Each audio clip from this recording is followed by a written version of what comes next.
Awesome. So let's talk about culture. I won't really talk about SetScouter here. I'm going to try to mix it up a little bit. Culture is more than ping pong tables and yoga and free food. It's actually the most bullshitty thing out there. You can read about it on Forbes, anywhere out. Actually, you can read it anywhere on Forbes. You could read it on Stack Overflow, whatever it is. Everyone talks about culture, and the biggest thing that you have to take away is it's a huge clusterfuck. So what I'm trying to do is make it easier by calling it a culture fuck. So culture is really easy to ignore when you're young and you're just starting out, but as you grow and scale, it becomes much more important. Actually, 2 years ago, my co-founder and I were sitting down and we were trying to figure out what would our company look like in the next few years. It was pretty unique. We came up with exactly that: free food, dog-friendly offices, yoga retreats, ping pong tables, unlimited vacation days. We actually just ended up describing Google. And then we realized we don't have the funding that Google has. So we gave up. We said, we're not going to do this anymore. We'll come back to it later. And then as we scaled our team, that's us right there. You might recognize us. We realized that as SetScouter grew to more cities, created more products, we grew our team. And this super diversified group of people shared some really important things: how to act, how to function around your customers, and what to expect out of your company. So when we look at culture, we should look at two things. Actually, Chris Moody, who sold this company to Twitter, is now a VC, talks about values and vibes.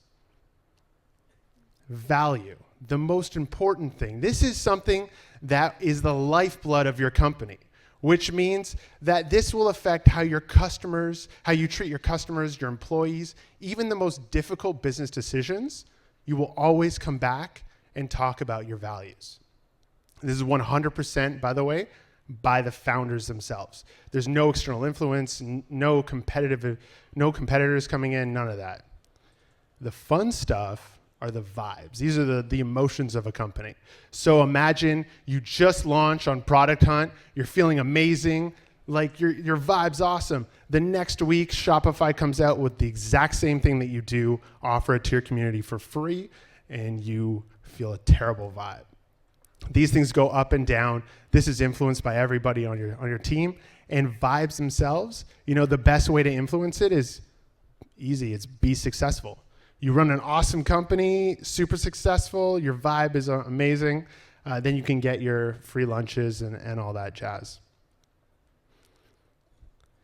Now, what's important to look at is really looking at values and seeing, how do I create values with my team without making them super cheesy? Because everybody has the same ones. So here's how you do it.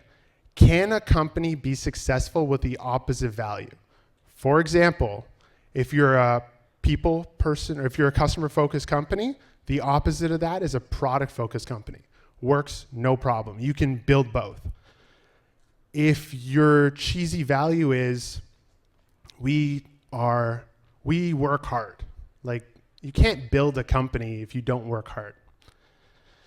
So I'm going to be a little prescriptive here and talk about how we really looked at culture at SetScouter and how we're cultivating it going forward.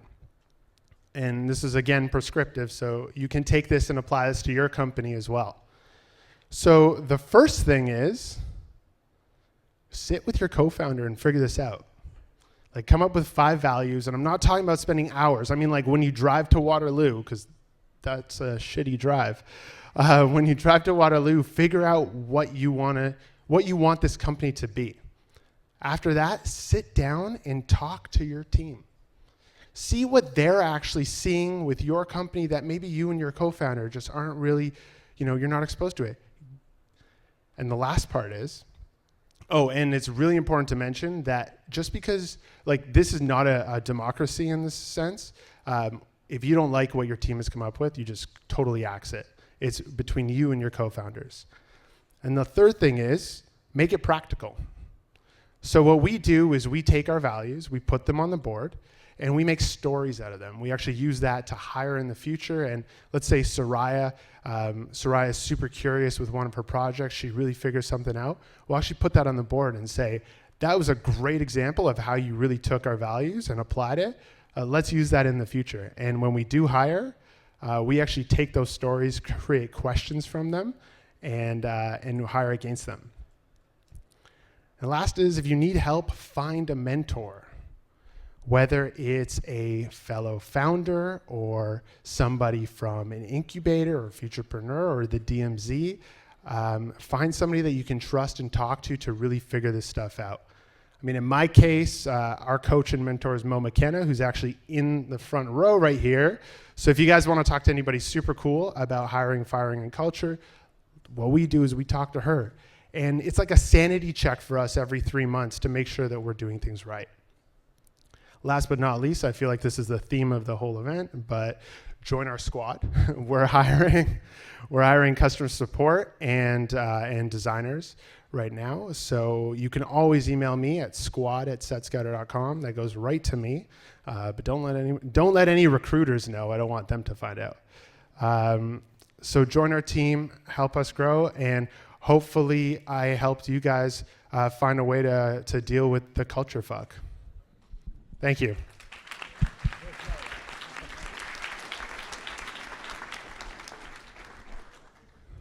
Any questions about culture? Any startups? Oh, and you could totally ignore culture for a little bit, but you have to deal with it. I don't see any. I have a question. Sweet. Where's that coming from? Beautiful. Hi. Hi. How do you find a mentor and convince them to mentor you? So the question is, how do you find the mentor, and how do you convince them to work with you? And then how do you know it's the right mentor for you? That's a great question. I'm a little spoiled. So Mo and I have known each other. We're trying to calculate it today for 14 years. But Mo is one of a bunch of mentors that we actually work with in a whole bunch of different facets. And honestly, the best way to do it is to ask. Your job as a founder is realistically to make friends with people. That's what you're doing. You're convincing your customers to buy, you're convincing your investors to invest, and you're convincing your mentors to help you out and be invested in your own growth, your personal growth, as well as your company. So first things first is make some friends and ask them. Yeah.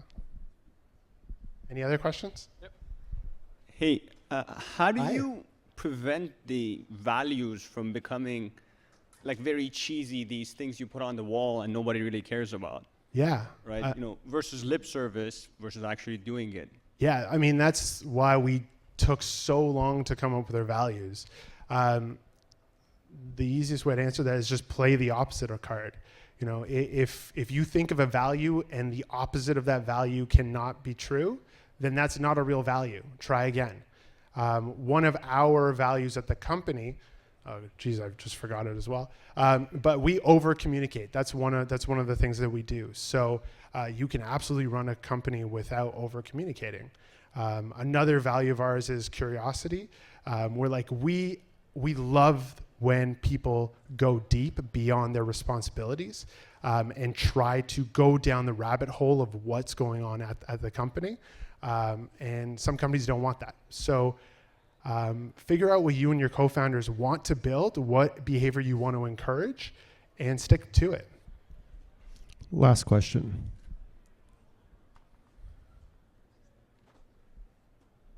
Any last questions? Dun, dun, dun.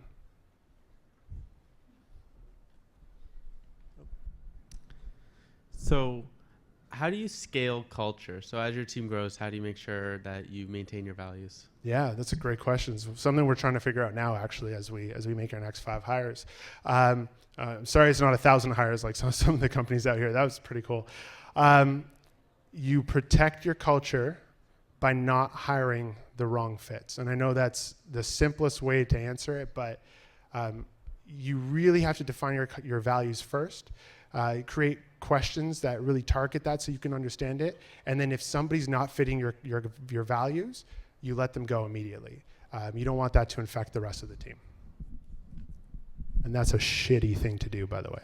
It's not fun to not hire the right people. Cool. Thank you. Thank you, guys. Thank you for having me.